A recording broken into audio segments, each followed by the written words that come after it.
एक तरुण परदेशात नोकरी करून आपल्या परिवाराची सगळी स्वप्न पूर्ण करतो, पण त्याच परिवारातील लोक त्याला संपवण्याचा कट रचतात. धक्कादायक आहे ना.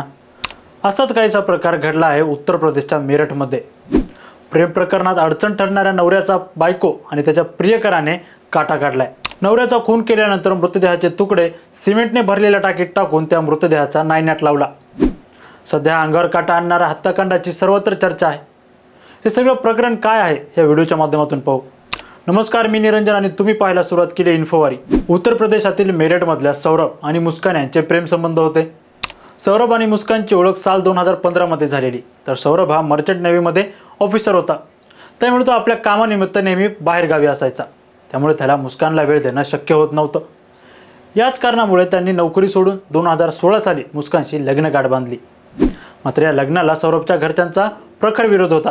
मात्र घरच्यांचा विरोध पत्करून सौरभने मुस्कानसोबत लग्न केलं. मात्र या लग्नानंतर सौरभच्या घरात रोज वादविवाद होऊ लागले. या कारणामुळे सौरभ मुस्कानसोबत मेरठ येथे स्थायिक झाला. पुढचे काही वर्ष त्यांनी सुखी संसार केला.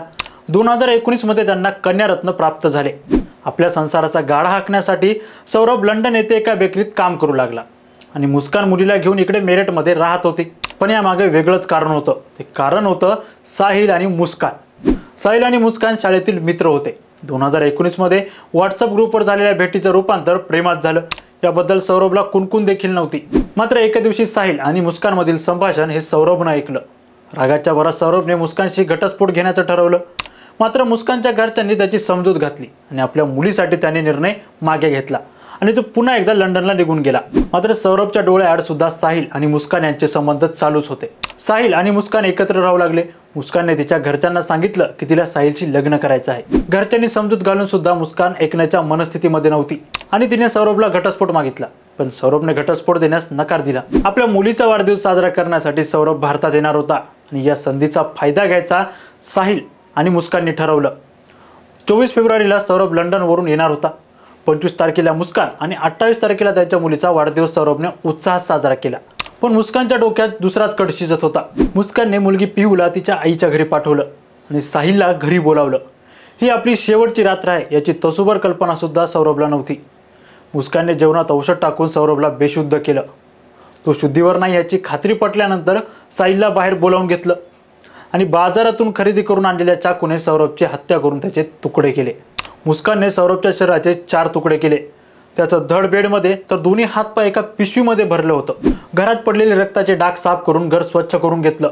छिन्न विछिन्न केलेला मृतदेह बॅगमध्ये भरून त्याने साहिलचे घर गाठले. दुसऱ्या दिवशी मुस्कानने बाजारातून एक ड्रम आणला. सौरभच्या शरीराचे सर्व तुकडे त्या ड्रममध्ये भरले आणि वाळू आणि सिमेंटच्या मिश्रणात हे सगळं मिश्रण ड्रममध्ये भरून त्यांनी पॅक केलं. या सर्व प्रकरणानंतर साहिल आणि मुस्कान मनालीला निघून गेले. तिथे 10 ते 12 दिवस राहिल्यानंतर त्यांनी तिकडेच लग्न सुद्धा केलं. सौरभशी संपर्क होत नाही म्हणून त्याचा छोटा भाऊ त्याच्या घरी गेला. मात्र तिथे कोणीच दिसत नव्हतं. या कारणाने त्याने मुस्कानला कॉल केला. मात्र त्याला मुस्कान उडवाउडवीची उत्तर देऊ लागली. राहुलला काहीतरी घडल्याची चाहूल लागली होती. त्याने आजूबाजूला चौकशी सुरू केली आणि अचानक तिथे मुस्कान पोहोचली आणि राहुलने त्याचा भाऊ म्हणजे सौरभबद्दल विचारपूस केली. पण पुन्हा एकदा तिच्याकडून उडवाउडवीची उत्तरं देण्यात आली. त्याला आता शंका येऊ लागली होती. राहुल घरात गेला पण घरात दुर्गंधी सुटली होती. त्यानंतर त्याचा शक बळावला आणि त्याने थेट पोलीस स्टेशन गाठले आणि आपला भाऊ बेपत्ता असल्याची तक्रार पोलिसांना दिली. पोलिसांनी या प्रकरणातील तपास देखील सुरू केला. मुस्कान मनालीला असताना सौरभच्या खात्यातील पैसे ती काढू शकली नाही. म्हणून पैसे खर्चायला नसल्याने तिने थेट मेरठ म्हणजे आपल्या आईचं घर गाठलं. मुस्कानच्या आईने सौरभबद्दल विचारपूस करताच तिने सर्व घडलेला प्रकार सांगितला आणि मुस्कानच्या आईने सर्व माहिती पोलिसांना दिली.